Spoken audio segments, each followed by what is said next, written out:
What's up, everybody? Welcome to the objective. Welcome to The the most objective. important part of all of our favorite game, Insurgency.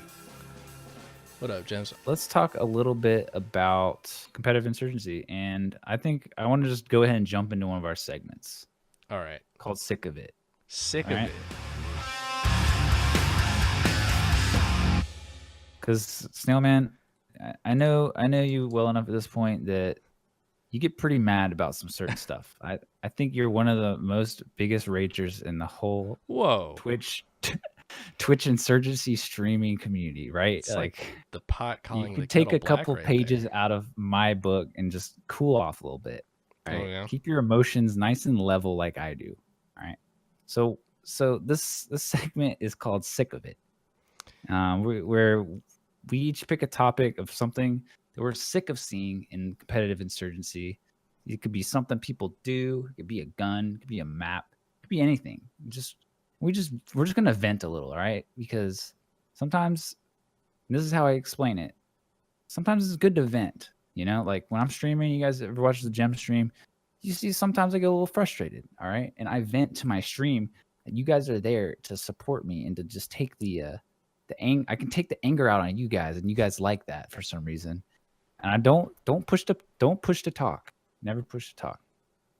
But yeah, so we're gonna do that a little bit. So Snailman, why don't you go ahead and rant a little bit about something you're sick of in the insurgency world? What's Well, pissing you off? so this isn't necessarily, it's a little bit abstract. You actually even touched on it. No push to talk when you're raging. I actually have been really frustrated at the amount of just like unnecessary shade being thrown around. If you're going to play a pickup game or a pug or whatever, you know what you've signed up for. You know what server it's on. You know if you're playing on Wi-Fi. You know if it's an ESGL pug. Or there's a lot of things that you know beforehand. And I'm really sick of people complaining about things that they know what they signed up for in the middle of the game. Like if you're in an ESGL pug and you're like, oh, this is the 2 shots, blah, blah, blah. I mean, like, you know that you would rather have played that than not played anything. You know that you're there. You know why you're there.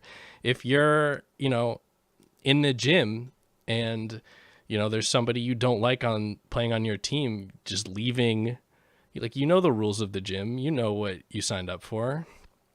That's something that's been really getting at me this week in particular.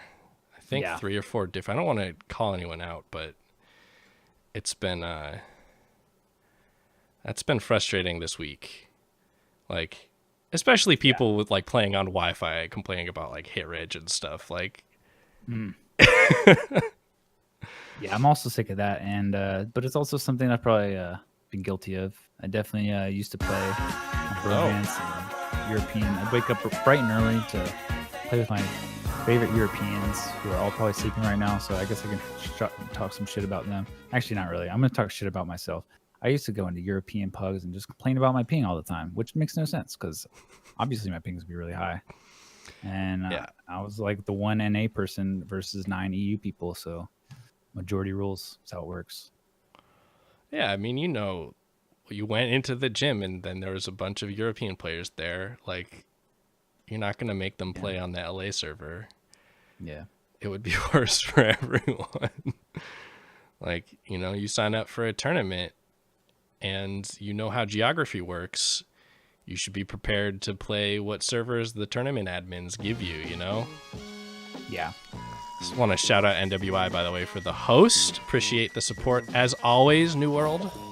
Best game developer. If you guys never heard of NWI, they make some of the best video games on the market right now, including Insurgency and Day of Infamy.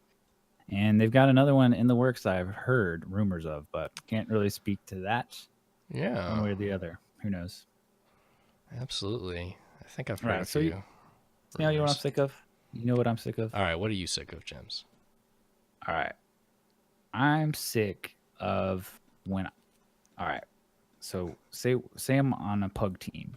All right. And our strat at the beginning of the round, we're like, all right, guys, what lanes are we playing? Someone's like, all right, I'll hold C. I'll hold our blue point. I'll hold C. Someone's like, okay, I'll play I'll play trees, and then someone's like, okay, I'll play B main, and I'll hold the B flank, and then someone's like, who's gonna get on B? And he's like, all right, I'll get on B. Cool. And then the fifth person's like, I'm gonna go A. So I'm sick. I'm sick of that. Now, there's some arguments that it could be good to go for A and B in the same strat. You know, there's situations where it works out. It definitely works out a lot of the time, probably half the time, I'd say. But a lot of times, if the other team responds to you being on B and they're playing B really hard, and you guys and it's both teams are just like going after B with all of their resources, all their players, and you have one of your guys. So you have 4 people dedicated to helping B. They're all around B, and a person on B risking their life to cap that point. And then you have one of your guys go off to A. He can't really help B from over there. Like best case scenario, he gets on A, gets a kill, and like maybe pulls another one of their players over to A. But there's a really good chance, like 50-50 chance, probably not even, he's got pretty bad chances of even getting on A if they have a good A player. So a lot of times you lose rounds because someone just decides to go after that red point when you're trying to play B.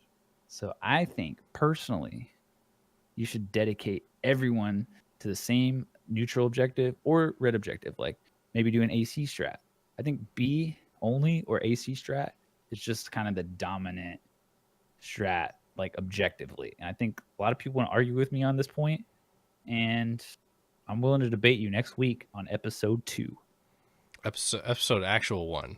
We're still working out bugs here. So this is like before week 1 of DGL. We'll do like review of week 1 next week on actual episode 1, right? Yeah, sure. All right. I mean, it's just a number. Okay. All right. It's still like going to be the best thing you ever watched. So sure, but actually, before we get too far away from that, honestly, so what do you think? Let me just think I'm right in being sick of that. Yeah, no, absolutely. I want to say it maybe in different terms. If you're in a pug and you're figuring out where you want to go, first of all, if you think that if you want to cap B on a round, be the first person to say something. Be like, yo, let's cap B this round. I'm going to get on B. That's a good point. Boom. Started. All right.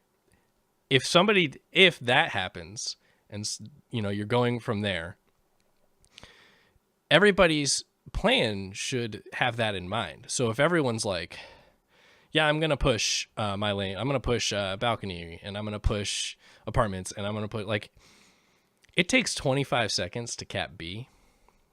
More than just like one dude being off the strat and like running to the wrong point and kind of just playing by themselves, or even doing the wrong, being too passive and like being last alive and having just not actually supported anyone towards Bravo.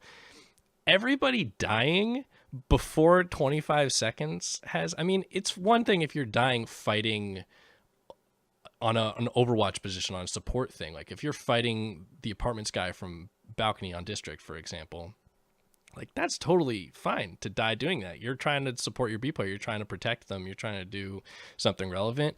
But if you die pushing tires on a round where like you're trying to cap B and your teammate's on B, like that's not a good use of your life. It opens up this big flank, especially if you're the only, maybe you've doubled balcony, you have a cafe guy and you have a B player. So you're the only person on your street. You're the only person tires, apartments, or anything. And you run and push tires and die. And then it lets that guy flank your arch and you die, your teammate dies on B. That whole round is your fault. Like, Don't do that. It's a good way to piss everyone off.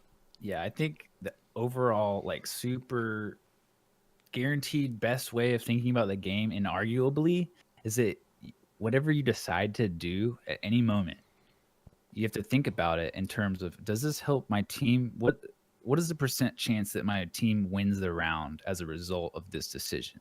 Every decision you make should be increasing the percent chance of your team winning the round. And of course, that's a crazy hard calculation to make in the middle of the game with so little info. If you don't know what's going on around you. And so that's really where experience comes in. Like this game's super just based on experience, having seen a bunch of rounds. And for me, the reason I'm so sure about this whole like don't go A if you're playing on B's idea is because I've seen what happens when you have 5 people dedicated to having B versus 4 and 1 going off to A. And the win percentage when everyone's trying to cap B is a lot higher, trust me. At least, and unless, until a team proves me wrong on that, that's just kind of how I think it works. So yeah, does I the win mean, percentage go up? it's hard to argue with the idea that everyone should be on the same page. I mean, Yeah, like if your team has a plan, if somebody in the 1 in 100 pugs where like somebody's just like, yo, let's do this round, let's have a plan, yeah, please just follow the plan. It's so rare that even happens to begin with, and then to not follow it is just excruciating. yeah, All right. yeah. And I mean, and one more quick thing. I don't want to make too many analogies to Counter Strike. You know, a game that we all despise, but there's a good sort of part of the meta. There's a lot of parts that apply from Counter Strike to Insurgency at a certain degree, and one of those is trading. So that the concept of trading is if you get killed, like that's bad, right? But the silver lining of any time you get killed is that you get information about where an enemy is. And so if you're all positioned in places that you can synergistically help each other, basically close enough to each other where you can get the trade kill, where you can kill the person that killed your teammate. You hear where the shots come from, and you're in a place where you can get the trade. That's good. But you don't want to be too close to each other where you could just get spray transferred. So there's like this quote in the back of my mind. Someone told me when I first started learning Counter Strike, it's be close enough to your teammate to get the trade, but far enough away where you can't get spray transferred. You know, just like both just gunned down of one spray. So Yeah, I mean, there you go. you're touching on two things there, right? Spacing, stay far enough away, but yeah, absolutely. It's a really good way to explain both of those concepts and how they relate to one another. Yeah. So cool. All I'm glad I right. could vent to you guys. Thank you, chat, for this. It's Feels so very much better. cathartic, yeah. Yeah. Yeah. We had somebody mentioned also Freedom, I think, said I'm sick of people stacking A on station every round. Oh my god, have we been sick of that for long enough? Can we Yeah. I think that's originally that's OG Gem's #1 sick of it complaint of all time, I think. Yeah. Uh, New World, I'm assuming is operated by Alex right now. Is he said, "That's my strat. I get killed lots. So much info."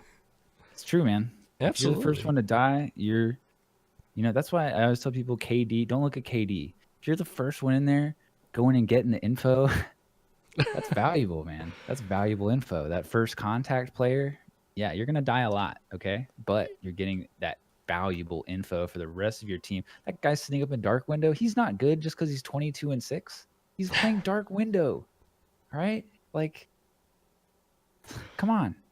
Person on B is supposed to die, and the person Dark Window is supposed to get 3 kills. That's how it works. Yeah, I mean, the person with all the caps should be the second or third person on the point every round, right? Not the first guy. The first guy's going to Yeah. die.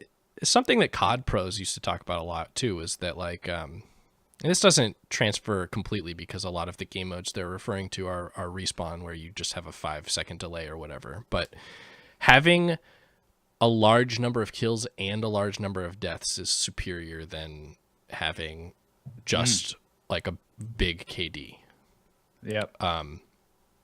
It's not perfectly transferable because for the most part, every round you just have one life, but there are respawns and a lot, like just a density of kills and deaths means that you were involved in a lot of fights, and that generally means that you're very active. So it can be an indicator of somebody who's having success in the game. Yeah, for sure. Yeah, I think really I'm going to go back to it one more time, but don't think about KD. Think about how your play affected the amount of rounds your team won. And you're not really going to have a grasp of that until you've played a lot, or if you just need to think about it in that way. Stop thinking about kills, stop thinking about deaths, think about like valuable kills and valuable deaths, because there is a such thing as a valuable death. Like Alex was saying, he goes in there, he gets killed, but he gives his team info. Yeah. And that's something I'm sick of people dying and not calling out where they got killed from. All right. If you want to like really focus, like a lot of times it's not obvious, but if you really try your hardest to figure out, like triangulate, think about what's going, and this is going to help you like when you're not dying too. Just thinking about where people are when you got killed.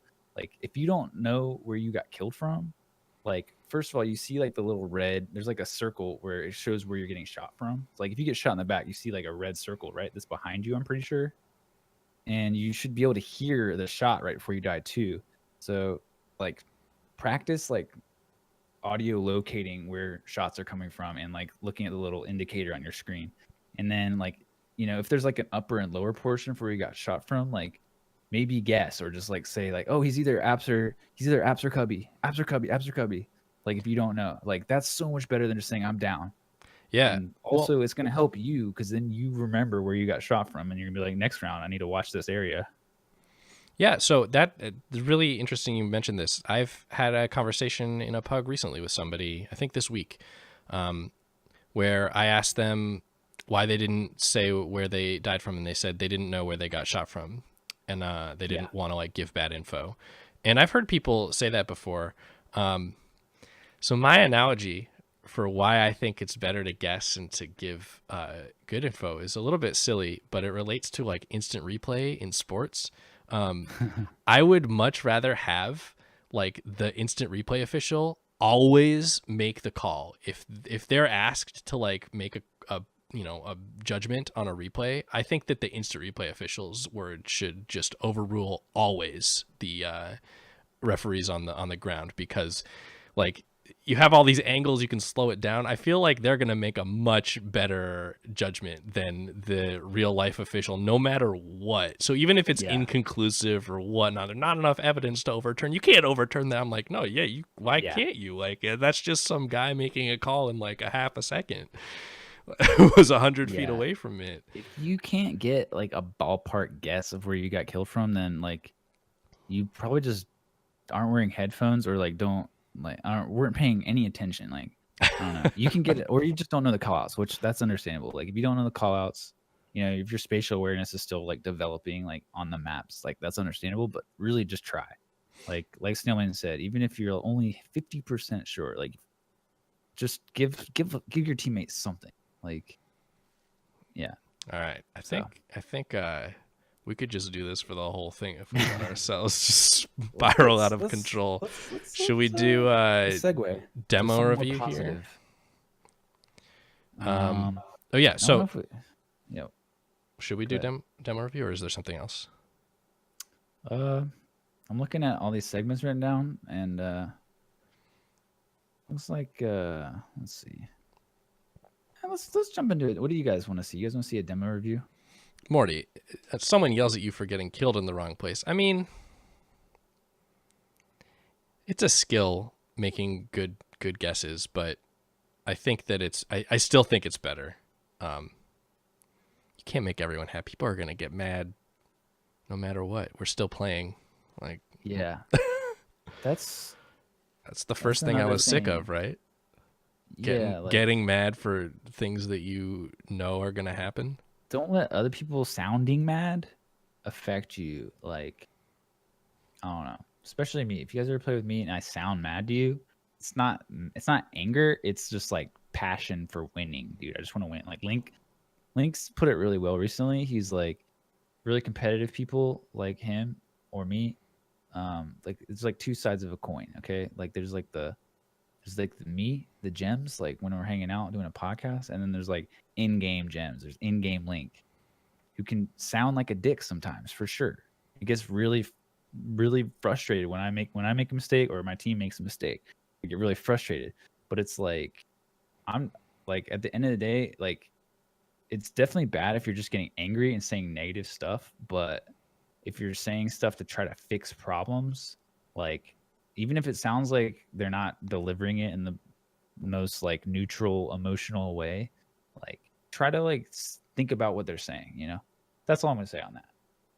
But yeah, I think delivering feedback and trying to fix problems in a more neutral and more positive and less like angry sounding way is super important. And it's definitely something that most people can work on, myself included. But you also like, it's also really helpful to understand like, when people get mad or people get really frustrated, like try not to let that frustration like rub off on you. Like, especially if you're like Morty, I know is like a very level-headed player most of the time. And if you just like, you can actually counter other people's anger by like responding to their feedback very like in a calm, cool way. So It's all of that is a skill. I mean, yeah, it's definitely a skill. you've been on Willie's team for a long time. That's something that's evolved tremendously during his career. He was all, being confrontational, like learning how to get the most out of people and maintain sort of a Zen-like meditation. It's a long process that everybody in like every walk of life could benefit from. Yeah, it's like almost a conflict of interest, like wanting to win super, super bad, but at the same time, like communicating in a way where it seems like you don't care that much. Like you care a lot, but at the same time, you somehow like trick yourself into like not caring that much. A lot of that just comes with experience and like, just being super focused on what is going on in game and like to the point where you're like emotions don't even kick in, which is really hard because humans are very emotional creatures just by nature. Like you always have an emotional response before you have like a rational response, and just like making your rational response kick in like and override the emotional part is like really, really, really hard, and something that like if you're just conscious of, I think you can get better at, and it's definitely a skill. I agree. All right. I keep thinking of more things I'm sick of. We just gotta get off it. It's gonna. We could change the name of the show, I Oh, guess. just man. All right. The sickness. All right. I'm gonna read you out. We have matchups for DG. We have actual DGL season for the first time in like 6 months or whatever. So I'm gonna read you off pairings, and I want you to tell me which games you're most excited for. All right. Okay.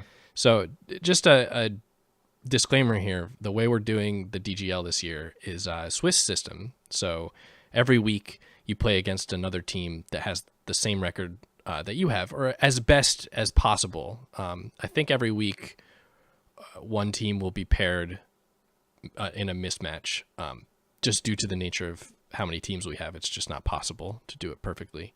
In general, I'm hoping this will be a lot better. In the past, we've had divisions, and it resulted in a lot of teams of similar skill never really ever getting to play each other. And I've done a bunch of simulations for this season, and I'm excited because a lot of teams that I want to see play each other are going to get to play each other. Like a lot of the newer teams in, weeks 3 and 4 and 5 and 6, in fact, are all just going to get to play each other. And like a lot of the middle teams that I don't know how to rank are all just going to get to play each other for the most part. And we're going to get to see, the top 4 teams play each other. Before playoffs, we're going to get to see them play each other twice, in fact, for the most part.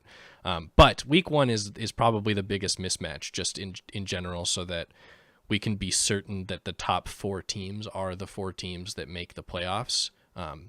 Because you don't want one team to have to play all of the other 4 teams and then lose on because of record to somebody a little bit worse. Like it can happen if you don't seed the tournament properly. Anyway, so week 1, biggest mismatch, but I still think there are a few games that I'm pretty excited to see. Time for demo review. Yeah. Okay. So here's what we were thinking. We had a couple sent. We didn't really have time to turn them into YouTube videos, which, given the fact that we're not in the same location like the last time, which was kind of random, it's much easier because we can watch a YouTube video and pause and play it all at like the same time, whereas the demo playback system is very limited. But shout out to El Zorito and Masser for sending us actual demo files. We'll be sure to get to those at some point, maybe probably next week. If you want to have us review your demo, either turn it into a YouTube video or send it to us on Discord. Let's go ahead and say if you record your demo and put it up on YouTube for us, we're probably gonna use it, okay? Because that makes it easier. It's a lot easier. Anyway, we have an Umpzavelli stream to watch, and part of the reason why I picked, like yelling at people and stuff as what I'm sick of was in preparation for. I haven't seen it yet, but the reputation precedes him. I haven't played with him much, but I definitely really enjoy all the banter and discussion and debate that he's usually involved with. So it's cool to see people like really digging deep into the metagame and trying to think like Steve Jobs outside the box. He's the Steve Jobs of Insurgency. Steve Jobs of Insurgency. I don't know if I'd go that far yet, but budding. Anyway, we're gonna watch that. In the meantime, if people want us to watch some people suggested that we watch like an super old like DGL match or something, and like comment on the like how bad the strats are and stuff, because you can go back and I played in them. The meta was didn't exist practically, and like there's some silly stuff. So if people want us to go back and watch some of those matches, I think Zoo posted one of HH versus Veritas from season 1. There's like old FGC matches, like the finals from season 1 versus CG, or like some of the other, I don't know. We could go watch that, or if there's some other recording, if somebody else actually has a demo that they want us to watch, if you can link it in chat while we do this one, then we'll probably roll right on to that one as well. All right. Yeah, so in chat, say if you'd rather see, you can actually just link in the chat like a video if you want us to watch it, of a match preferably. Or if you have like a clip or something, you can link that too, and maybe our mods will tell us if it's worth putting on the stream. I don't know if we got mods. Yo, what's up, Kalu? If you want us to just like shit all over it too, like we could do that. Like we could turn on our jock personas and just like go off. If that, I don't know. There's some ideas. Persona? Wait, what? Okay, so you're actually the owner of this thing, so you control it. Oh, okay. I'm gonna change to our demo review. Boom. Rad. Look at this. This took hours. I wish it didn't. Is this working? Hey. Because most people don't know how to go to B. All right, we got pistol round. Do you? Yeah, I do. Nice, dude. Ump knows how to go to B. I That's wanna good. be that good one. We're taking Bravo now. This is actually a good angle. Watching B main. I think they can sneak by you, but Rotate, it's actually that was pretty smart. Sounds like one I'm dead. C-side. Red cubby, red cubby. One pushed archeries. Ooh, definitely take HP. Minus. One is archery. Yeah. Worked out. Okay. It's a grimy spot. Oh, Two that's and B. people. Oh, that's so many That's a people. lot. 3, 1 B main, 2 B. Rip. So is this a match? There's more. Or a I think this scrim or a is. pug? I think this is a. It's Pug. all good. It was only Yeah, this is from the Pug event last Saturday. I actually think I Okay. shoutcasted this, but I think I missed the first. I think I was shoutcasting another match, and then I came in most of the way through. Maybe not. I can't remember. I'm gonna go red cubby. Are you skipping around? Or- Yeah. Oh, okay. So yeah, pistol round, not much to talk about. Other team hit their shots. And they all swarmed B, which is a pretty good strat. So teammates coming out. That was. And one of I've them, got a kill. Zarita's nade, did not go anywhere. Just I'm team dead. So, I like this though. I like What the do you red think? cubby. I don't think people do this enough. oh man, see, I was just about to Watch out, disagree with you. I think this is Really? too slow. Red? Yeah. one pushing B main. It's definitely not like Get a there, B, man. default strat, because I agree your early game presence, like you're not going to stop much. But once you're here, I and don't you think get that a was a beat minus. guy on B Our now, main or their main now. you B's 90 for definitely us. are going to shut Okay, down the watching B up flank. right. I can rotate for it. It's true. This is a He's great in place to good spot. Oh man. He's already our main. That's great for that reason. That Just guy cut me never up. checks red cubby. That There's one was B. actually terrible timing. If he didn't have his map up there for so He's outside long, B. his Outside. teammate is alive. Minus. B was for us.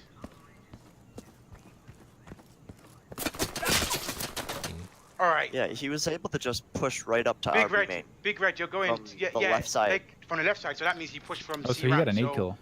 I think. yeah, because what is when I No, that was A side. That would have been A side. he pushed up from A side. Could be Okay, me. so maybe from Shrine or something like that. Okay, because Where should I go? I'm watching Zarito from I'm covering Zarito's back from red cubby. Big red flank from seaside. Go seaside and flank. Leave Yeah, I don't A. know if they played anyone seaside. Watch played good. watch trees in the Good beginning, comms news talking block, and then about after 10 what's seconds, going on. shift to your flank. I think you want to pull that nade earlier and line it up as you're running. Yeah, They have a I sniper. actually There. just this week Sniper. I realized I wasn't getting many nade kills on this map because I was just kind of chucking nades like in general direction, and I actually kind of Yeah, made a he's couple trying. like more precise Their main lineups, going and trees, I it's think. Okay. well, it hasn't helped me quite Yeah, yet. shrine. But I think Shrine now. spending a little time on the server, -1 outside man, B. gets that same kill right The other there. one, there'd be main. Minus. So, Red Cubby working twice Yep, in a our row. main. Yeah, he's playing it well. But I think, Going crescent. yeah, I don't know.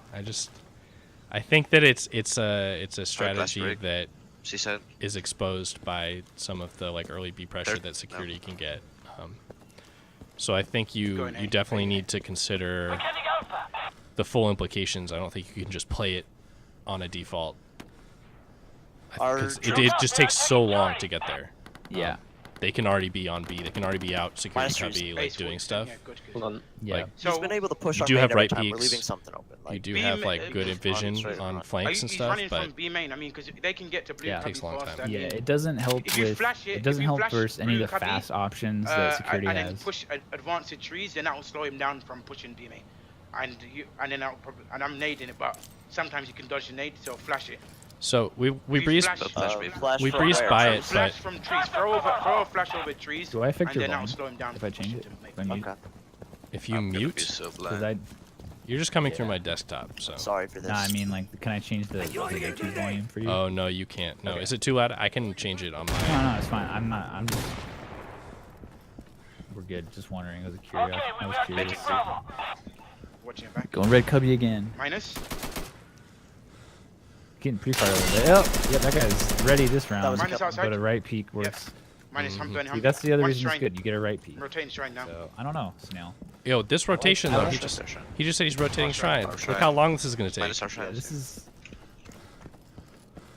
You can't make this Yeah. rotation. this rotation's pretty freaking long. Minus our There's shrines. just nowhere to go. It's a gonna very challenge? limited Yeah, rotate. issue.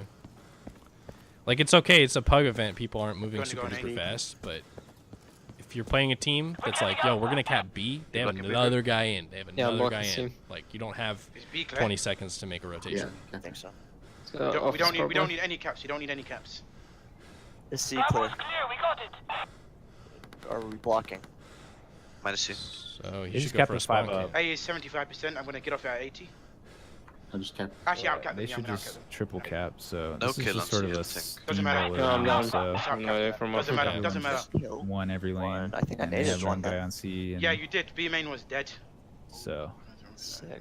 just All good right. team play there from his team. Kill us. I want to take a second no, to talk right, about why you break want the glass. HP on pistol I round. do every time. That's Yeah, nice. That's nice. got it. Good. HP ammo, one shots to the Are they legs and pushing the on? They're arms pushing and the on head. side, right? Armor only covers the chest. AP ammo still takes 4 shots. Like you actually just don't kill people by 4-shotting them with AP. You kill them by hitting their arm. Like there's no like the difference between 4 shots and the 13 or 15 or something it takes HP to kill the actual like armor part of the body is irrelevant because there's so many other parts that you hit that are actually just like covering. Like even if you shoot at their chest, you still just hit their arms like one every 2 shots or whatever. So you're expecting to kill them in 2 shots. Like you always want to take HP on pistol round. Interesting. And on the actual pistol round, he shot So the dude in the did you leg, need which to- means he had AP. So do you want to consciously aim for the leg or the arm if you're taking HP? If you can manage Versus to aim heavy for armor. legs, it can make a big difference. But in general, you can just aim the same exact way and you're going to hit Okay. their arms. I think aiming at legs is probably the way to go. Yeah, no, I mean, I'm if gonna you try can you can manage to like adjust your brain to do that, then do it because it is better. But Okay.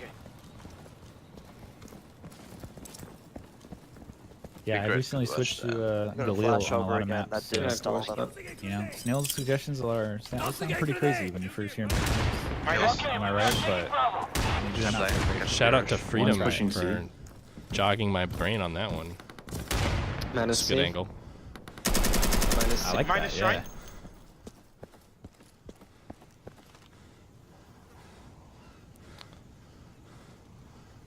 I feel like I would push One rotate there to side. rather Hey, than one sit. crescent. Yeah, I think that's a rough Which spot side, to Kristen? sit. You're exposed to a side lot of or mid? angles. I think he's Left, trying. right. There you go. Nice. Minus Crescent. Good shit, Zuriel. Like I always like Yeah, if just I'm play the it, Zuriel, and you can do your thing. if I'm the shrine player for You can always security rotate there, and cap in this map. It's I'm nice. basically watching, They especially didn't since you they just didn't got a even kill play from B-main there. that time. Like They don't know the map. And a lot of times when you get a kill, we already talked about this, right? And what you're sick of, like the trade kills, looking for trade kills. There's People- one plane, there's one crescent and one. That's a big thing that you need to be doing. You can Pushing off exploit that in the other sense, right? If you get a kill and then just stay alive, especially if you have teammates alive and you're not like super relevant to what's Gun happening on the red map, just being alive for a long Big red is time hold C passive draws and the enemies. attention of someone else, and you basically have killed them yep. without actually fighting. Yeah, you can even just sort of back up, take a more passive angle, and make more noise. Something I don't see people do. Something I don't really do that Watching your often, back, but Zuriel. sometimes I do it. Where I know I'm Dude. called out, and I know I don't have any good down. options for a rotate, Doesn't see. like forward or back. So I just stay put, maybe take an even more passive angle where I know I'm really safe, and I'm dead sometimes I'll off. just like shoot and fire stuff, you know. -1. The whole team, you know, is yelling where I'm at, and I'm making a bunch of noise, and Minus our the strike. rest of my team, the Gonna go pressure's on B. off. I'm rotating Those are for nice B. kills. No, Yeah, I'm that was a gonna much rotate. better everything. rotate to shrine there. The other way doesn't make any get on- sense. I'm randomly shooting A. Let's watch that again. Let's see what we did. Right side of let's C. do this round. Nice. Let's see Well what we done. did here. The Let's shrine see guy what is we did. annoying, man. Their getting their strats cranky. busted. That the other team got 2 people into main from shrine. I'm So you dead guys wake off. up again. Okay, -1. they got Minus someone way deep. And they got another dude. They got 2 people They push got Minus a shrine. lot of strike. people way deep. And Gonna go on Outlaw's B. I'm deep A. rotating for B. No, The I'm hell is gonna- Outlaw Right, doing? Okay, you get on I'm B. randomly shooting A. Yeah, I think this is just sort of a Look, you see, flank Right side of C. you see Outlaw's still alive Nice. in A Well at the done. end there. The shrine guy is annoying, man. Yeah, I keep getting it's shot like from behind. both these teams are just like Yeah, on I flank was mode. peeking Shrine, I never and saw him. So what needs to Ump's happen is team's basically winning like in a, the duels. when you go trees, you need to watch them rushing burning Humvee side, and then like 10 And- seconds shift your focus to shrine, so we don't have anyone playing that area. Like so you can watch the flank or the rotation on shrine. Do you want me to keep flashing, or is that Yeah, blinding? it's So- worth it. I actually agree with Flash. him. Alright, Like, don't do that. that's I was about to say. Like, I think if either of these teams Okay. just switched I on won't flash. a little more passive setups and no, waited no, for no, pushes in really good spots. Like since both teams are pushing and flanking really hard, like Going I red. think the best counter to that is to play a really OP lockdown spot where you can catch someone -1, running see. into you. I'm dead, Crescent. I think that's basically what Ump just told his team to do. He told someone to that's what he's doing too. Minus shrine. That's a good kill. Yeah, Yeah. see. So there's like a rock paper scissors, right? Like Yep. passive C. play beats aggro pushing. Oh, you should have had that. You kind of bricked your I'm gonna spray, push but C. You can One walk back. crescent. One that's crescent. okay. But yeah, no, aggro pushing beats Yeah, I or don't loses to have AP, I don't passive have play, AP. and passive play loses to objective You control. didn't Office, know. office. And objective control Good shit. can Rotate out of get C. boned Go by right, go right, go right, go right, go right, aggro go play right. sometimes. I don't I mean, think- Yeah. it's a bit of Can bait B, a he's rock probably our paper shrine. scissors thing there. Bait Yeah, it's a bait. soft rock paper scissors, I'd say. No, don't take B. Bait it. Yeah, he's our shrine. You need to stop yelling. I think I know how to get to B. But and Yeah, I you- also thought I heard one trees. I heard footsteps. Teammates are Yeah, me. frustrated because you're talking so much, which is somewhat. Wait, Bigger, how do you down C? I don't know. There's like always know. two of They them push- pushing. they and I push just- two. Dude, go up Yeah. go up a C and watch our door and hold it C ramp. passive. Yeah, hold it passive. Don't push it. So You're one player, and Okay. you can't rush it. You're one player. So go up a C, watch C ramp, and watch the first door. the way that you tell people to, you can Next round I might push C side touch. trick people Honest. into thinking They've got that, two playing like, on A, Crescent and you're not ordering them what to do. Yeah. By just changing the like words you use. So I would actually just try gonna to get adopt props, some yeah. of those strategies, Yeah, like I'm not gonna do anything else. why not like say But why don't not let just play them upper kill me or from like here. You can watch B. what's like, going I on? think- Like I say think like white what's statements going are on? bad too, though. like, on the You right-hand do? side. Yeah, They I can't think see- white like, statements are please pretty don't bad. expose Like, yourself to the especially if strike it's like, especially if it's like passive, Capu like, out, why Capu did out, you expose do yourself to the this? strike Like, trees. they And I never can say go back that. and ready. Okay, well yeah, But I know you're not saying that.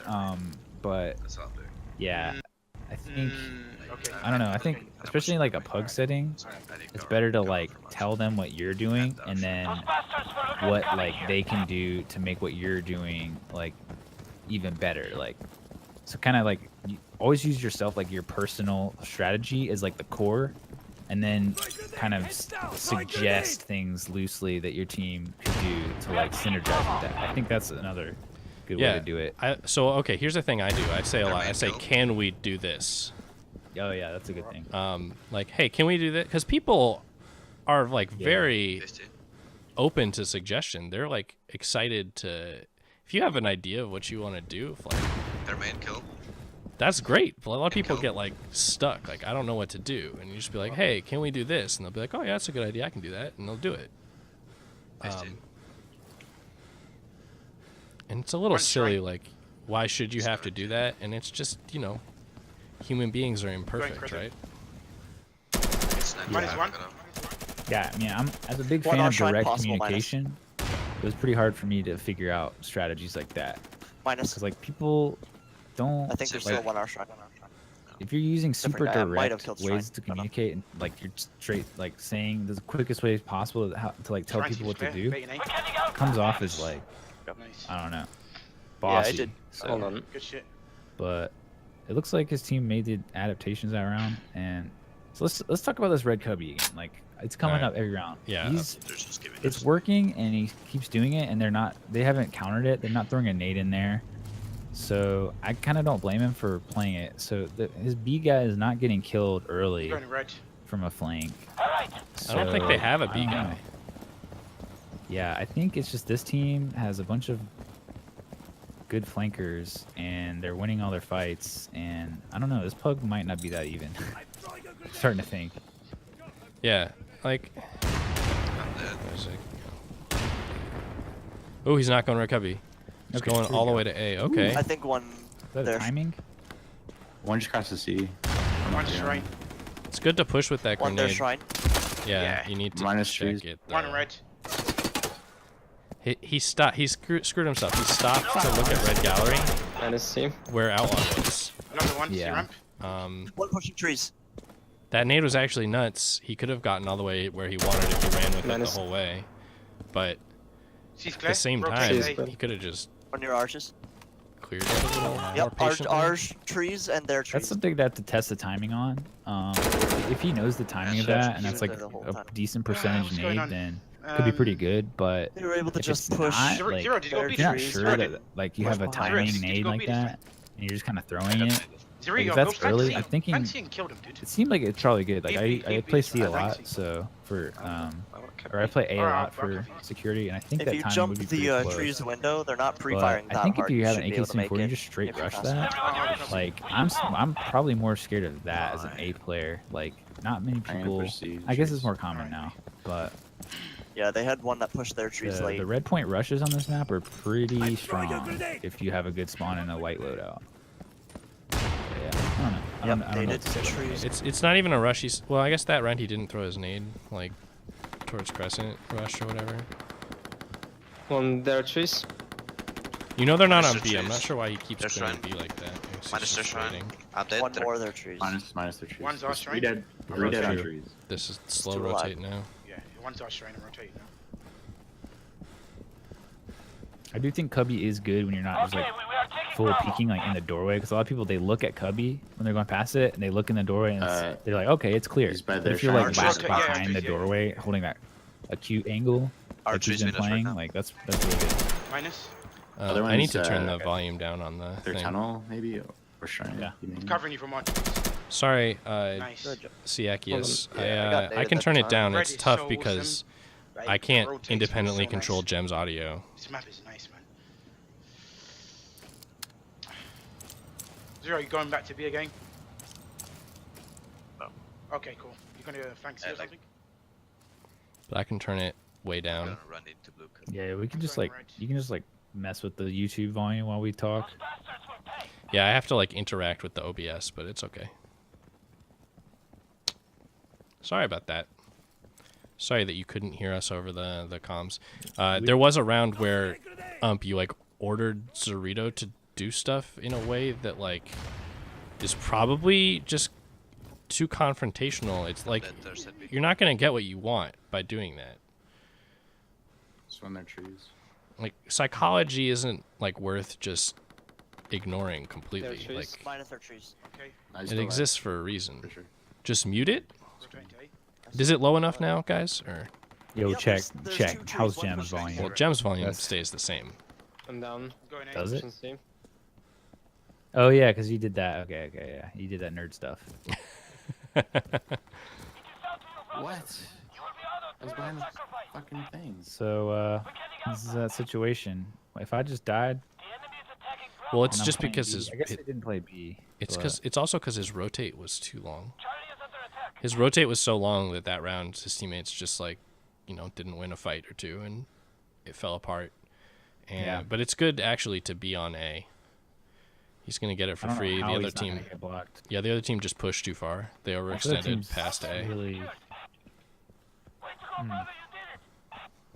I don't know, man. I don't know how that happens. One's crawling in our spawn. If you kill 4 people, I mean, I guess they're going for like a hardcore spawn camp, but This is not. did they just double cap? They did, which is really Ugh. bad. Oh Minus god. one A. Oh, he's gonna get the kill there. Down. He could have gotten way deeper This on this is spawn such camp. a There's one free, in our offices. Smoke him. free game. I'm Minus sorry. This round, Dead. Out of town. they're gonna win this round, and they definitely should not have won this Minus round. A. Yeah, C50. Nice. I agree.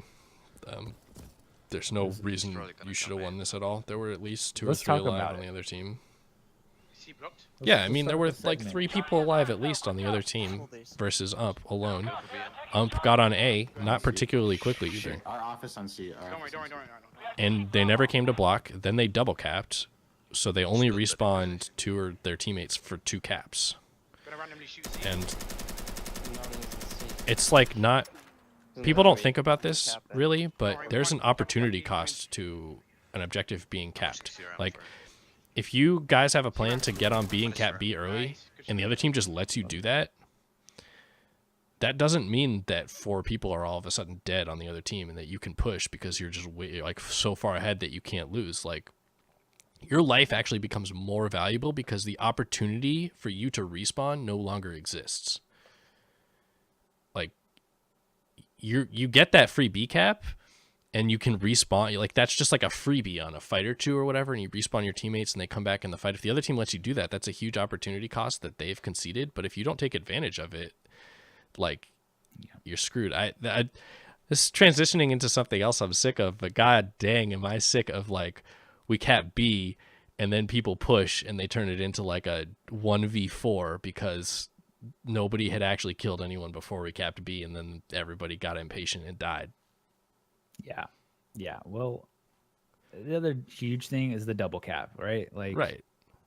this is why this is it's all communication. Like, this is why I say communication wins games and rounds. Like, the other team easily wins that round if the B guy, the person on capping B, and people capping C are giving out B and C percentage, the cap percent. C is 25%, C is 50%, C is blocked. Oh, there's 2 on C. Whatever you need to tell. You get all that information by looking down at the marker. All right, so you need to give your teammates the cap percent, especially when you're hitting 75 and above. Like, I'm about to cap C. Like, especially if you think you have a guy on B, look at your mini map. Oh, there's a guy on B also. What percent is B? If he's not giving you the detail, I always have to ask people because no one ever does it. Sometimes you gotta ask, like, what's B percent? Figure it out. Don't double cap. All right, double cap, bad. Unless you're gonna triple cap them, which Ump was on the point before they capped either of those points, so you can't triple cap them. So don't double cap unless you're gonna get a triple cap, which shouldn't happen. Yeah, the triple cap thing, it's like almost not even worth mentioning because you could probably win the round without triple. Like there's an argument to be made that like going for a triple cap is too risky because what if they slide in at the last second and then you've double capped all of a sudden? Like that's happened to me in games. Kisses, double tap, don't double cap. I like it. I love that actually. Dang. Hot. Yeah. Hot off the press there. So, Yeah, no, that double cap cost the other team the round. Also, just overextending well past A. I mean, they ran through and got kills, don't be afraid to go back. I actually think it should be like the round should end and your team should just lose if you do a double cap. Like, can that be an ESGL? All right. I think for the most part, ESGL, if you double cap, you win. Oh, I think this whole discussion goes out the window you should because just lose. a lot of the conditions change, and like that's Anyway. it's actually good, but that's All it's right. different. Oh, I'm controlling this. Let's Yeah, play. you're They pushed controlling it. 3 trees because I Yeah, I'm killed gonna turn it one. down even I a little did bit kill the more. trees guy, but then there were 2 more. Big So Red, they're like, playing very heavy. Let's just play for him. Let's just play for him. Big Red, if they like. This is if they good like, comms though not between just round from this team. security side, New Sparks given the down low Big Red, on like, if what they get an happened on his objective side of the map. And someone caps you back in. Mhm. So Don't rotate out spawn to the objective because they conceded it. Okay. yeah, overall, like you may not want to take orders from somebody. You might think someone's trying to micro you too much, but at the end of the day, if someone's talking about what happened or what's going on in the game between the rounds, like that's good. Like that's better than a lot of people. Okay, there's a lot of good players out there who just like don't ever talk about strategy, and that's fine. Like it's a pug tournament, but it's a pug tournament. Like come on, try to win. M4 HP nade, let's go. I actually do really like AP on this map, though. We'll see where he plays with it, but I'm just running around. I'm predicting he's going cubby again. And if you're Okay, going by okay. B, HP is what's up. It's very unlikely if you're down by B that you're going to get in a situation where you actually need to wall through the edges of the like windows and stuff. You can't wall the same way you can if you're like up on Shrine. This nade's way too late. Way too late. Yeah, see, like Yep. they're way past that. Don't even throw that. That's a good flank kill. They're just not watching. Oh, see, that's Almost why gets Red that. Cubby is too slow. Yeah. I bet that dude sprinted to Red Cubby. Yep, he did. So I don't think That's a good case in point. Yeah. Capping B, you need to kill him. I'm pretty. Yeah, you're right. That guy must have sprinted to Red Cubby, and that's about the timing. Like you get to Red Cubby right after the Blue Cubby guy kills your B guy.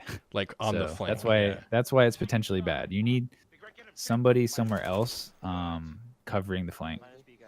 So the other thing, one thing I really love Red Cubby for is as a security player I'm watching ramp. for an A flank. If you flank through A, go Red Cubby, go to B. Don't flank trees. Don't do like everybody flanks trees, flanks B main. You can go Red Cubby and hold so much for your teammate, and you can even listen to see if they're going A and call it out for your Shrine guy to rotate. See round. That was good calls to get that kill. Yeah, it was a scrappy round,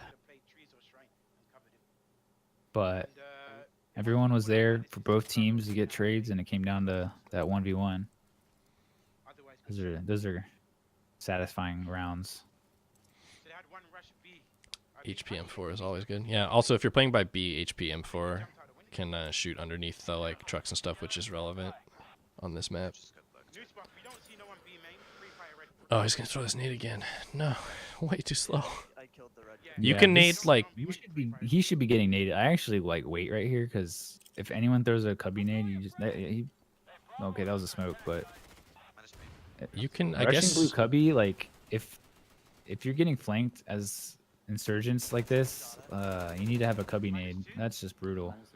This Yeah. team, I mean, Embassy's kind of Minus red copy. still a new map for a lot of people, and it's also a hard map just in general for everyone. So, but something that I'm trying to work on is like throwing the right nades.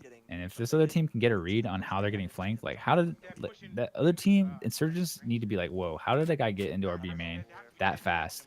If they had a guy in their trees, probably like looking towards security shrines, so they know there was no one jumping out the window, so you could probably determine that he's coming out blue cubby. So throw a blue cubby nade. It's the easiest nade to throw. yeah. I'll If take you're things inserted. that should never work for $1,000, Alex. Like, I mean, both of these teams, right? We're getting flanked main. It's really not that hard. The only way you can get flanked on trees is from main, and Yeah. like you can hide from shrine and crap from like on B. Yeah, this is It's not your job to just be on trees and fighting across B and ignoring all sorts of other stuff. Like, Red room. yeah. No. Yeah, embassy, to make a crazy analogy, it's kind of like a boat with you have 5 people in a boat, all right? Your team. all right, I And love where this is going. You have like 7 or 8 holes with water just squirting out into your boat and you're sinking, all right? And you have 5 guys and all your guys only have 1 finger for some reason to plug the hole. Okay? So you got to figure out where the holes you got to plug the holes. It's the ultimate. Is that where you're going? Yeah. This whole thing. There's one RC. So figure out where the holes are and plug them up as fast as you can. Otherwise, you're going to drown as a team. I mean, that's the whole point of understanding lanes. So in my sort of breakdown of how I understand maps is I learn lanes and study them, and to me those are the holes, right? Those are the like flanking routes that people can take. Mm-hmm. That guy didn't have HP on his MP5. If he did, he would have killed that guy. Oof. I just point that out every time I see it. People don't notice the times when HP would win. They only notice selective memory. They only notice the times when it screws them. What window are you exactly looking at from Strain? Are you looking at All right. this window? So Yeah, this is definitely a map where I don't wallbang much, so and where utility is quite underrated. I think utility is really good on this map, so yeah, definitely a good HP map for sure. there are wall bangs. Like trees and shrine players probably want AP because they probably are wall banging arch windows. They're probably wall banging the things, but like you don't want HP as this B guy. Yeah, Should turn if his you're- impacts off. Our shrine, red cubby. If you're rushing and looking for like aim battles, HP is the way to go. But if you're a player like me, I like to play trees a lot on the surgeon side. I'm wall banging through arch a lot. I'm gonna keep that AP. Also, I don't miss, so Hold on. That pug didn't seem really that even. that was Unfortunately. pretty uneven. That Yeah. team was stacked, but I think we got into some nuggets of knowledge there. I don't know. What do you guys think in chat? What's up? You like that? How you like that? All right. All right, everybody, get ready for whose lane is it anyway? Brought to you by Kisses and Sparkle for the idea. Thank you. He's just a wealth of ideas. He's I might as well give him a producer credit or a writer credit or something. I don't know. Absolutely a writer credit for sure. Thanks, Kisses. Let's do ministry. For all the people out there who are nervous about their first DGL match on ministry, let's do it. All Kick right. it over. Kicking it to ministry. I think I just did this last night for a member of my team, or who's super new. Shout out to Jerry Goger, Bad Light's roommate, who this is the season of real people's friends getting dragged in. I want to see you talk about B, Snail.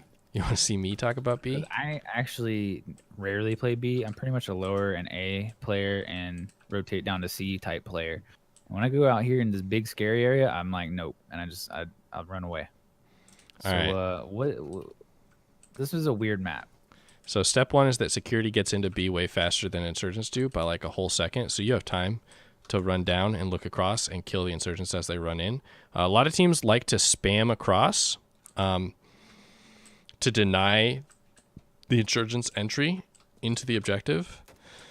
Well, I missed there. That was embarrassing. But honestly, I feel like the chance that you're going to actually hit the guy are pretty low, and it gives you your position away. Your muzzle flash is a big, bright kill me sign. So unless you're covering your teammate, unless you have a teammate that was like, yo, they're weak on B, let's just run across and do something crazy on their side of B and just catch them completely off guard. Unless that's happening, I'm not sure that that's really where you want to be, just like spamming across and telling the world, hey, what's up? So, yeah, I'm not really that worried about the Archon Quaker. I can always change it if I really have to. So, anyway, first things first. A couple of the different ways to cross pick. I don't know. We're not do like the full tutorial. Like you can shoot across B, and security gets in early, so you have a lot of creative freedom for things you can do. A lot of teams like to come to S1 and help towards reception from S1 because you're just so fast. You're so fast into B as security that you can like basically take balcony from B. You can just do whatever you want as long as you're making sure that the insurgents are afraid for their life at the very start. Yeah, So- and I learned something from you. I knew that these railings were a problem, but I didn't really know specifically what part of the railing was not pennable. Yeah, I mean, it's not like 100%, but like basically you don't want to shoot through the top of this railing. It at certain angles. I have Ep.1 and M4. So security weapons are different. Security weapons can, for the most part, shoot through this thing, but the insurgent ones don't. The top of this railing is a wall. It's like shooting through apartments or shooting through B house on station. So like, even like these big posts and the top of this railing, you don't want to put yourself in a position where you're shooting through that to try to kill someone. Like you don't want to be on the floor, aim down sight, trying to fight reception. Like you might see them, and then you aim down sight, and all of a sudden you have to shoot through the top of this. You don't want to make yourself do that. So like you can get up on the edge here and look over, or go prone. Yeah. For the most part. And so people as go a prone. lower player, if you're coming out reception, doing a reception rush, S1 or S1 and T1 are kind of your first spot you're going to clear on B. You know, you're going to basically see, so you kind of have to worry both about the other lower player, you know, your own lane. But if you come out the reception and you're not ready for S1, you're dead. So that's, if you're playing lower, that's something, you know, as a lower player, I always look for S1. Absolutely. They're often prone. So the other imbalance that exists on this map, we talked about security just gets into B way fast. The other imbalance is that insurgents get right peaks on reception and balcony. Yeah. And those are huge. Those cannot be underestimated. Like, inner sucks. If you push inner, even with a right peak, there's dudes prone in all sorts of spots, or like there's nades and flashes and coming at you. You don't want to have none of that. So it's all about controlling balcony and controlling reception, because you can get A and B control from just this like position. It's just, everybody knows how powerful it is, right? Get onto balcony, control B, control A, just be the dominating turret-like Tarpon Grinmore presence that you have feared for so long. Okay. So what about outside and tons? What do you think about those lanes? What's All right. the role of outside and tons? So outside and tons, for the most part, they're support positions for Bravo. And the reason they're support positions for Bravo is that the rotate from outside and tons to anywhere else on the map, it's too slow. It's B or bust. Security, just like their advantage into B, have the similar advantage outside. Plus, they have like this gradual terrain that they can use to head peek over these Hescos and get info and take fights. So it's a big security advantage as well outside. I also want to shout out this bumper on the Humvee here. Jump up and control the red truck and into B a little bit. Keep your feetsies clear from the whole player. It's just something everybody should know about. But yeah, no, absolutely. Like, you don't want to be that far back, but you can crouch right peek this. Oh man. Jem's nerding out over there over some really that basic, aim. simple stuff. But the big advantage of outside is that you have fairly decent angles for fighting into balcony. With the windows, you can use the windows to control what you're exposed to and what you're peeking. And if you can manage to get to the other side of outside, you get the big flank on the B. The reward is that you're almost certainly killing the enemy team's B player and winning B for your team. So there's a big advantage to be gained from playing outside. And the opportunity is that it means you're playing for B. You cannot afford to dedicate a huge number of players to B only lanes and not be fighting tooth and nail for it. And that means like no C flank, no, passive A players or whatever. Like everybody's role is affecting Bravo. If they have like a Grinmore or a Tarpon type player on their team that is just hunkered down, or a Snail type player who's hunkered down here by the middle plants, it's pretty hard to kill him from outside. So that's where I think you could talk about Tons, what Tons can do with grenades. Yeah, absolutely. So it's funny to think about we were talking about old meta earlier, and I was just thinking through like the old meta strat, like used to play one person to every lane and you just play it passively. Like Security had this huge advantage in tunnels because they had this like railing thing that mattered so much, because it was all just about killing the enemy guy and then flanking, and like it was very silly. That's not really relevant anymore. Like you can do that, I guess, but it's not like a flanking lane. Like you flank their tunnels, you have to run out into the wide open on the middle of B to do anything about it. There's no free kill that getting to their tunnels lets you get, like flanking from outside does.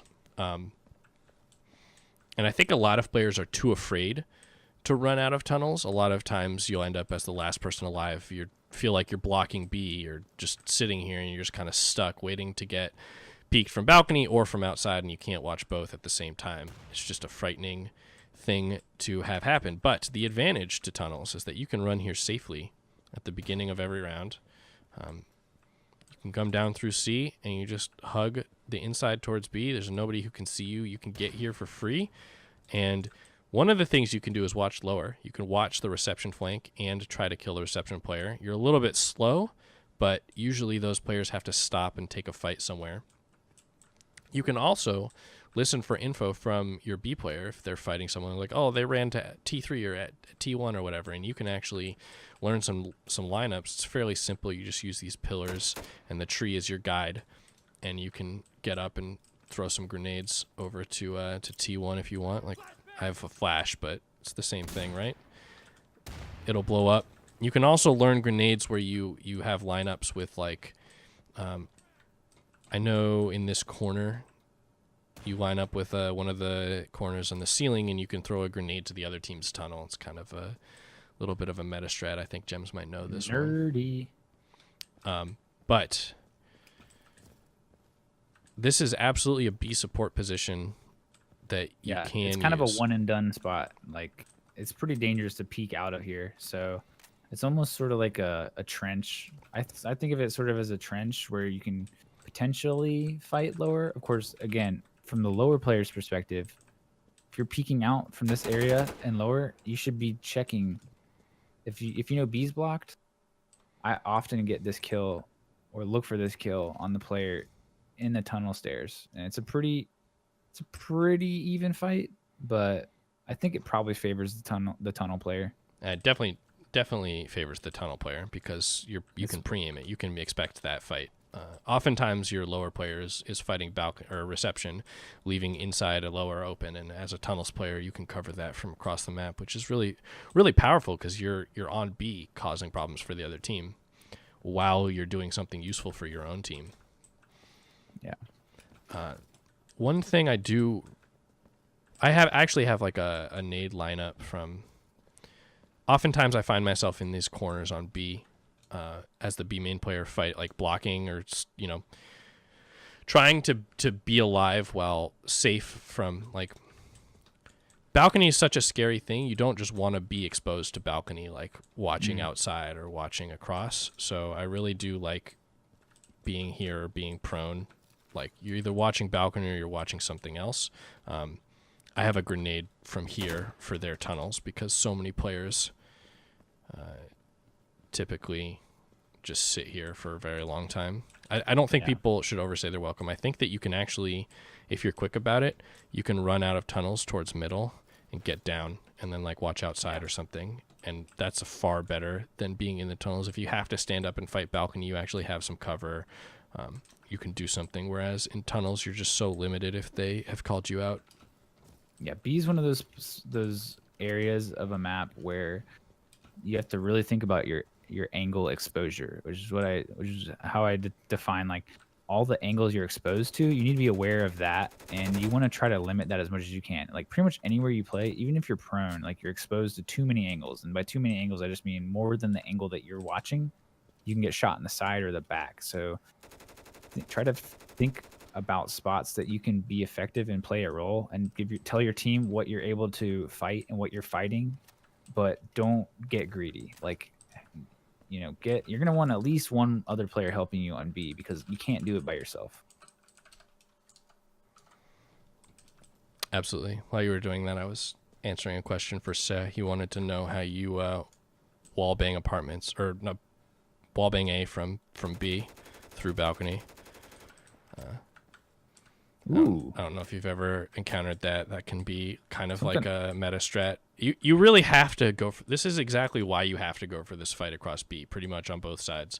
Yeah. Something I've been doing is running out B main with a good security spawn and just throwing a nade up onto bout. Yeah. Well, okay. So here's the thing. Security, you get in so fast.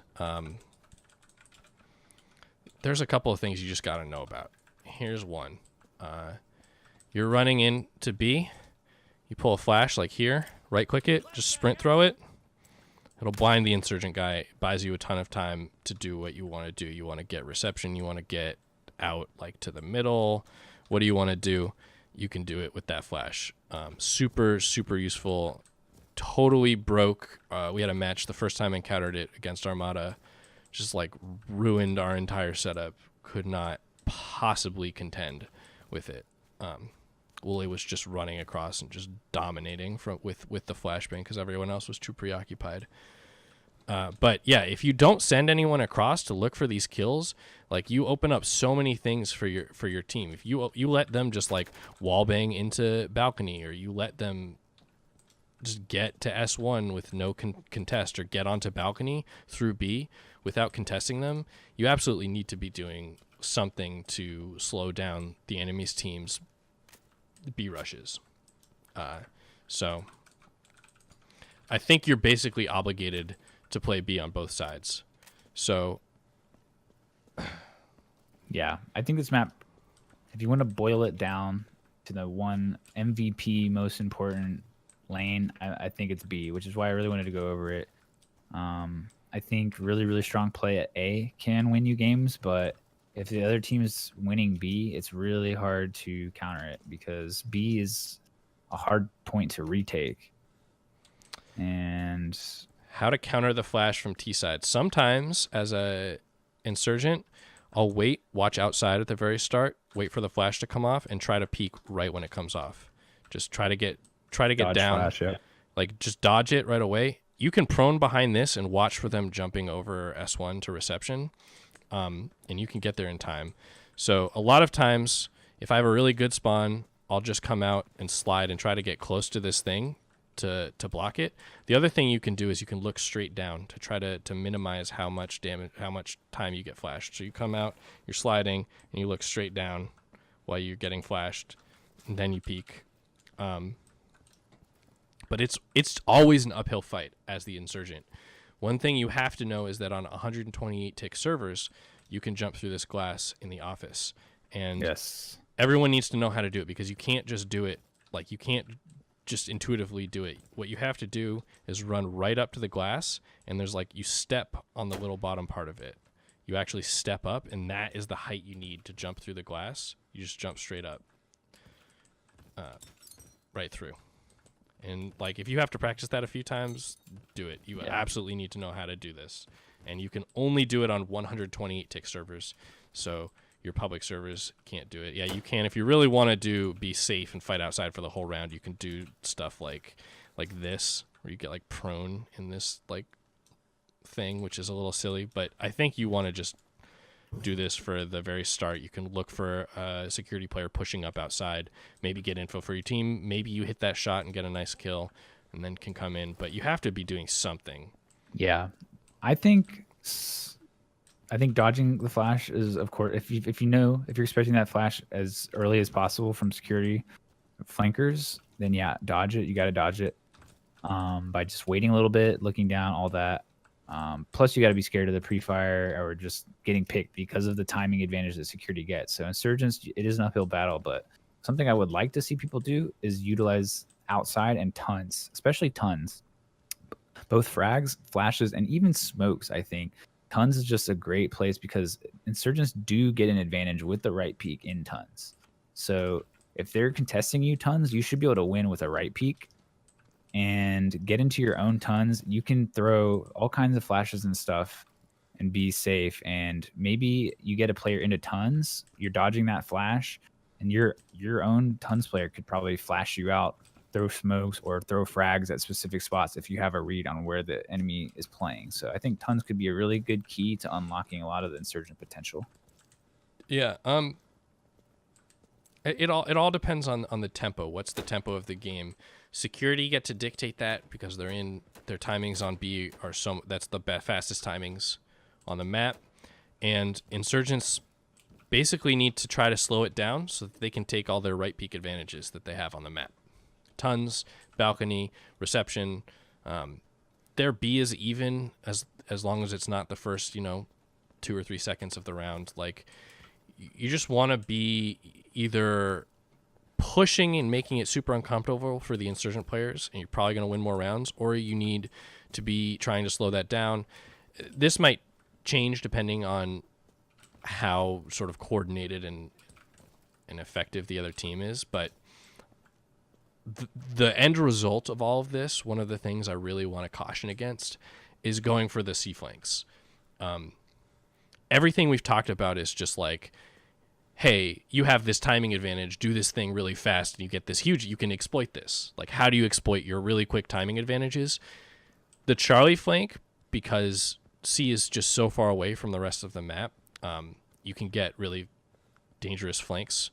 And one of the teams, security does not control C, so they won't know if you're flanking as an insurgent, and insurgents might not be defending it on their side, but the cost of going to C is that you're condemning the rest of your team to be fighting 4v5 just tooth and nail. Like, the very start of every round is so fast-paced, and you might find yourself in situations where it's just 1v3 or 1v4, where the round is already decided. You've tried to go down to C, you've tried to flank, it took too long. Like, it's not your teammate's fault that it took too long. That flank just takes a long time, and it just might not be relevant. So definitely watch out for that. It's one of the biggest pitfalls I see from newer players in pugs and stuff. Yeah, for sure. Did you trying to fall down the elevator? Yeah, no, that's not a thing. Yeah, so let's see. We'll have to wait for the match to see that. There's a video. Shout out to Freedom for reverse engineering that, and Disc for attempting it in the pug event. One of the things I got. Yeah, definitely this railing on balcony is super good, by the way. Yeah, does that have a name? Kiss's spot. Yeah, Kiss's railing. That's Kiss's spot. I honestly think that the corners by B should be Snail's spot. Like, yeah, they definitely are. I've heard it before. I'm not like I feel weird it's Snail's spot. calling my own spot. Well, yeah, but no, that's all right.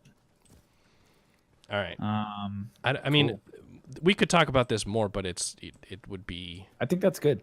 One last thing I want to say is I really like these pillars, and I feel really cool every time I use one. You can wall I don't bang think them, it's by the way, optimal. with security weapons. No, you can't. Okay, you can go through the edge. No, you can't. Okay, I thought you could. Well, It's just a cool off angle. If you want to, I think in a future episode we'll talk about off angles, and I just think playing around any one of these pillars is just cool. You just NASCAR around it, right peak around it, especially in 1v1s. Oh, pillars. yeah, as a tunnels player, you can use these. Like, you don't think you have cover, but you actually do have a little bit. Like, you can use these little walls and things. And oh man, sometimes I've had a one-on-one when I'm on B and I'm expecting them to come off of A on the balc, and I just like get up against this pillar right here. Mhm. Oh, all right, yeah. Jems, you want to learn some really ridiculous? A couple of just like yes. really ridiculous. All right, check this out. You can get on B like this. What? Hold on. What? Only on this side. No. You have to jump in this corner on this stair side and then prone, and then you can crawl onto this side. I have yet to use this. It has yet to be relevant, but I've thought about Wait, it. am I on B right now? If I was here. Yeah, you are here. I can join the other team. We need to start a round for Well, the other thing I want to show is I actually. believe you. Hold on. The other thing I want to show actually requires us to be on B for me to actually show it. Wait, should we 1v1 on B now? No. I'm gonna 1v1 on B. I want to show you one more thing. For the fans? For What do the you guys? fans. Do you guys want to see me and Snail 1v1 on B? It's either that or we go watch one of the matches. Willie said that the market match from the link he sent us is the one to watch. Oh, okay. It's probably a really lit game. Kinetic at the time was super strong. Yeah, it was. I don't think we got time for that today. So you get in this prone. Yeah, you're on B, Oh wow. but only on the right side, not on the. So I can't do it over here. Oh yeah, you cannot do it on the other side. So Oh weird. in the old version of Ministry, it was reversed. You could just jump up and pixel walk on this whole side, and I think I can't remember if I reported that as a bug, but I sent it to them. I don't know. When they updated Ministry, they like patched it on that side and then let it slip on this side, which is really funny to me, but whatever. The other thing you can do if you're in tunnels, this is pretty much only relevant as security, but you can check to see if they're on B by jumping up like this on these little benches. You can see if they're capping it. That's ridiculous. I didn't hear that I had contact on Bravo. Oh, you didn't? That's- No. Yeah, but I could cap it up I could cap it up a little bit. on all of these How many little jumps would it take? all these little benches, you can just kind of clip B. How many jumps would it take to cap B from tunnels? That'd be hilarious to like leave B 99.9 and then run down here. Like your teammate dies and you just go, all right, All right, hold on. things we would love to see happen. Oh man, if someone does that this week in the DGL match, I will PayPal you $10. Not as bad as some of the objective bugs that existed back in the day. There was a really bad one on District Charlie where you could basically just be on the objective by burning car. There was some. We had a tournament where we were running and there was a question like, what do? We just say you can't use that spot and ban people, or we just tell everybody that that's a spot you can do and just let people do it. And we decided on the second one, and then I used it in the match and somebody got mad at us. No. we like made sure we're like, hey, everybody know that you can do this on District. Yeah, if it's in the game, you should be able to do it. It's up to the hunchos at NWI to fix it, which they usually do. Good job. Love them. Kisses says Working as intended. it'll take less time if you send all 5 players. All 5 players jumping up and down in tunnels. Make a pyramid so that you can like get a stable cap going. Well, from you down can there. stand on an enemy, but not a friendly. So That's true. Oh, yeah. you Boost. could, yeah, Yeah, I'm gonna go boost you. just for proof of concept. Yeah. Quality content. Okay, so is this gonna work right here? Just, Oh, you're down there. oh, I went the wrong shit. This is the one that I think of because this is the most safe one to do it on. Okay. Yeah, I'm capping. we tried for a while to figure out like if you could jump to like this thing because it has Oh, like man. we spent like an hour or two like trying to find like things to stand on like all over here. This was I the wonder if best. Sandstorm will have boosting. I wonder. I'm down. I don't know. Like I don't think this thing has. I don't think it has a hitbox. I don't know. There's like. We spent some time like jumping on all of the like different like trying to figure out how to do it just like permanently, but I couldn't figure it out. So if anyone can figure out how to cap B solo with like a nutty skill jump, like that would be that's a thing. All right. Cool. All right. So that's Ministry breakdown. It's Gems and Snail think about Ministry. Don't get stuck playing too many people on A. Also, you don't need to cap A if you're gonna cap B. This goes back to what we're sick of, right? Like, if the plan is to cap B, everybody think about how your role affects B and how you cap B. So like sitting passive on A as an insurgent, not necessarily helping your team cap B. Yeah.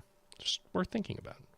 And the Worth thinking thing about Ministry play that I'm most sick of as a lower player, and just I think people on security side lose way too many rounds. And when I play pugs all the time, it's like we lost the round. I'm on security side, and no one got on C the entire round. So at some point there was like 4 of us up. At some point there was 3 of us up. At some point there was only 2 of us up, and none of those alive people thought to just like go see if they can cap C. Sometimes I think, especially like if you're not playing like a super good team that rotates quickly, sometimes you get free caps on C, especially in pugs. It's worth a try to rotate down late to C, even if you're the tons player or the lower player and you're alive, and you've had if you had 2 players or 3 players on your team go down, run to C. Try it out. If you're blocked, that means the other team played it correctly, and you probably need to go look for that kill. Or if you think your chances are better to go help B or A, whatever you're capping up, then do it. Actually, obviously you're defending A if you're security, but I don't see people rotating down to C. And whenever I lose a round of security and no one ever tried to get on C, it just feels like a missed opportunity. So it's always there. It's like a nice cop out that you can go for. Well, That's okay, one thing so I think what. Yeah, okay. This transition. So like if the plan is, we're gonna go fight balcony, and we're gonna take balcony control, and then we're gonna win B from balcony. If that's your plan, if you've like boiled it down, you should think about your plans all the way down to that. Like, they don't need to be super micro. Like, okay, we're gonna do this and this and this and this every round, and we're gonna take balcony and whatever. But if the plan is take balcony, win B from balcony, and your B guy goes down, and like you lose both your balc guys, and it's 2 dudes alive, and you have like a dude tunnels and a dude lower, for example, the plan has failed. Right. And the new plan is probably go C. Right. And those are the situations. And both of those players should adjust to the new plan. If it's like, hey, oh crap, our plan is falling apart, it's not happening, this isn't going to work, new plan, go C, both players should go C. Yeah, and then actually, now I think about it, what I just said basically contradicts what I said earlier about embassy. So, but the reason that I think that's okay and it's different on Ministry is because Ministry, the points are so stalemateable, and I think the opportunity cost of going C, like you can get on C, check and see if it's blocked or not, and you can get into position. There's some positions that I know of, probably like around the center of B, playing a pretty aggro angle where you're covering a lot of angles, give you a pretty good chance. Because if you're going as insurgents to block C, that's such a intimidating thing to do. You're running into just 1,000 angles. I think C is one of the worst designed spots on any map. It's just a bunch of cars in a huge dark garage. It's the worst thing ever. So when you walk in there to block it, like you're just praying that the guy's not looking your direction. So that's why I think it kind of works. And I think that your percent chance of like successfully capping C is higher than like on a different map running to the red point when your plan is not going well. But yeah, I also agree with you. Like, it's also important to like go help if you're still like in a winnable situation on B. It's probably more valuable as a lower player to go reception to B or up onto balc. Yeah, absolutely. So it's really only the rounds when you're losing really hard early game on A and B that I think you need to send someone C. So yeah, I always love sending both players.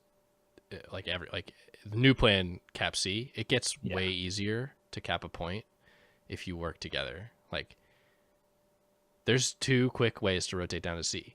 Both of the AC stairs, the scissor stairs, or whatever people call them now. Like, if you have 2 people, you could watch both of those. You cap the point, not twice as fast, but it takes 18 seconds instead of 25. It's a 1/4 bonus. that's worth it. That makes it so much more likely that you're going to come back into the round. Like, yeah. Yeah, and well, actually, the thing I said about going to Block C being a nightmare might be alleviated a little bit by some new technology that has been made available to people in the elevator dropping strat. yeah, you can drop elevator from A if you want to go learn that. Should I just play Freedom's video?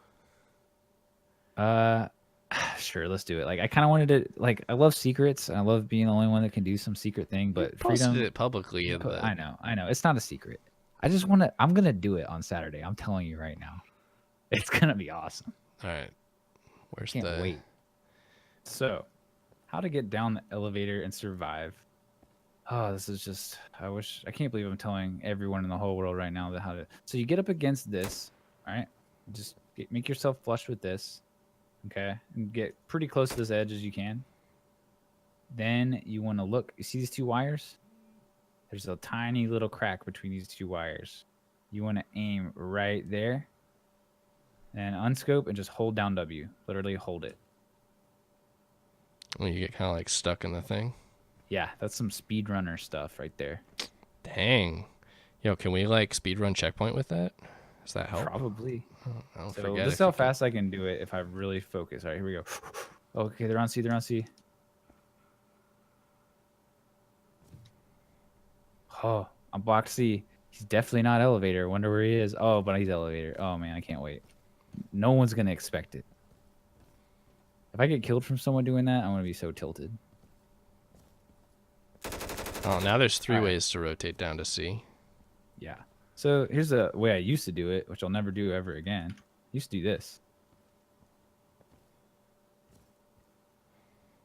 I've seen people way smoother than you at that. Okay, well, no, you haven't. That was a bad try. Oh, I'm stuck. Oh, no. Where is this? It's Whoa. What's down here? there's nothing. It's just darkness.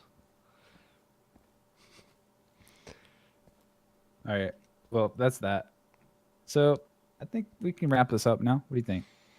Probably should. It's been a very long time. Yeah. If you use a flashlight, dang, I kind of want to go back. If there's not like a Easter egg down there, there's a missed opportunity. Let's wrap this up. We got Season 1 DGL. We're excited. We want to see Cryo B players play. Tell us when that's happening. We'll stream it. Yep. We want to see Armada FGC because there's going to be some smack talk between real life friends, JeMs, and Mr. Jolly Bear. No, I'm excited.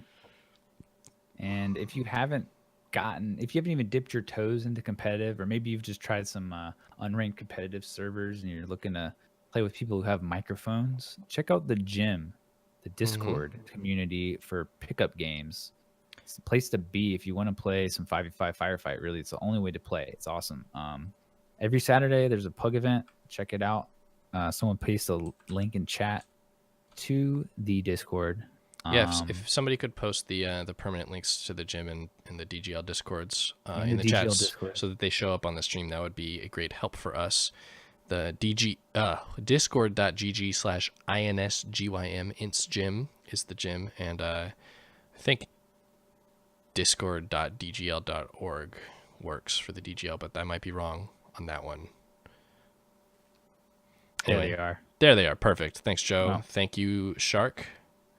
Appreciate you guys in the chat as always. If you're watching on YouTube, we'll have links below if you want to get involved with competitive. Check out the links in the description below. I want to shout out discord.esgl.pro if you are want to try like a sort of more like a balanced, more extreme mod of Insurgency. Key difference is that instead of taking one bullet to kill someone, most of the time it's going to take two, but a lot of other things have been changed. There's also a 2v2 mode for that, which is super excellent. Get in touch with Outlawed. Ask him to play 2v2. It's like modified firefight, 1 minute long, one objective, one team's attacking, one team's defending. It's pretty intense. 2v2 is dope. I have a lot of fun doing it, and hopefully he'll actually run a goddamn 2v2 tournament. I already gave him money to do it, and I'm giving more money to do it because I want to see that. I want to play in it. I want to shoutcast it. It's hype. Anyway, Heck yeah. that's those are my shout outs there. I want to be sure Yeah. I do all 3 of those. Yeah, and also I want to plug our next episode. So for the next episode, we want to be a little more prepared, and we want to have a little more stuff from you guys out there. So hit me up on Discord, hit up Snail on Discord, send us your clips. So we want to do a Sports Center top 10 clips of the week, probably clips of the month if we're being realistic. Yeah, here. let's be Send realistic. Send us your sick clips. If you see something sick on Reddit and it wasn't even you, send it to us. Anything that's just super sick or super funny or just super interesting. If you have some crazy strat that you, Umpzavelli, I'm talking to you right now. If you have a crazy strat, if you think we're just wrong, if anything we said during this episode just pissed you off and you think that I'm completely an idiot and that it just is not, that's not how it works, let me know and we'll talk about it. Like, this is a dialogue, all right? Mm-hmm. So send me you guys' feedback, send me clips, send me your demos, and we'll go over it. Hit up Snail, hit up me. Also, I'm available if you guys ever have any questions. Just hit me up. I'm trying to help. So Yeah, me too. I stream my team's practices and stuff too if you're interested in that on my channel. Also, be sure to check out JeMs, twitch.tv/JeMsTV. Next week will probably be on his channel, so you might have different intro music, maybe a different layout. We'll see. Yeah. Solus really wants us to play his montage. I don't know. maybe next time. Next time, if you guys have anything you want us to play on stream, send it our way. Maybe we should make like a theobjective.gmail or @gmail. Yeah, that would be cool. We should do that. Let's do that. Yeah, for episode 2. All right. All right. Sounds good. Cue music. Thank Oh. you guys for watching episode 1 of The Objective. This has been JeMs. And Snailman. Peace. Peace.